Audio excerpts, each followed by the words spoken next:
पोटो कके रे सखी मारेला करी के तनो हमाना तब मुआ ना मानेला करी के तनो हमाना तब मुआ ना मानेला कबू चिटिया पोटो कके रे सखी मारेला कबू चिटिया पोटो कके रे सखी मारेला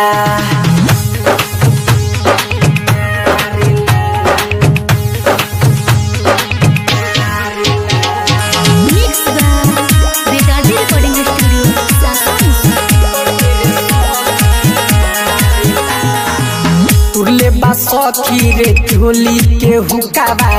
डाड़े में देले बा बहुते नु दुखावा तुले बा सखी रे झोली के हुकावा डाड़े में देले बा बहुते नु दुखावा हम के तानो चिल्लाई माई माई तो बहु नाही छोड़ेला हम के तानो चिल्लाई माई माई तो बहु नाही छोड़ेला कबू चिटिया पोटो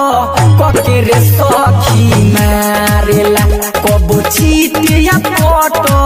कके रे सखी मारेला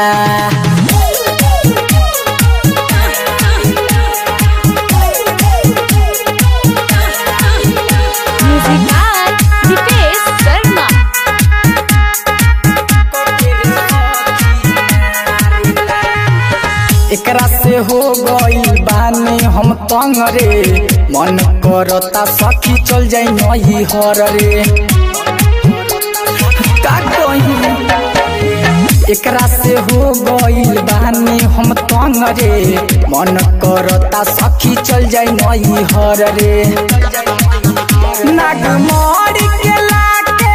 सथवा में उ तो सुतावेला दुर्गेश राहु के कबू चिटिया पोटो कके रे सखी मारेला कबू चिटिया पोटो कके रे सखी मारेला मुआ देला।